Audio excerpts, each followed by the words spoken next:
Hello everyone, আমরা আলুর দম মুড়ি খেতে বসে পড়েছি। তার সাথে আছে এই যে আলুর চপ, আমাদের পরু খাচ্ছে বেগুনি, মিমিও খাচ্ছে বেগুনি।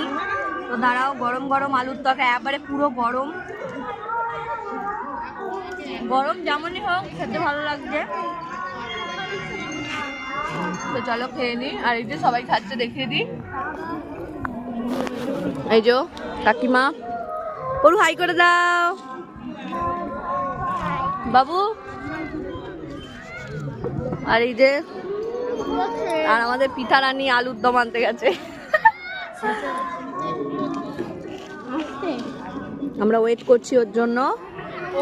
তো দেখো কত লোক খাচ্ছে বসে, এদিকেও খাচ্ছে। অন্যান্য বারে আরো আলু খোলা হয়ে যায়, কিন্তু এবারে খুব কম জমি আলু খোলা হয়েছে বলে এই দিকটাই মোটামুটি বেশি খাচ্ছে।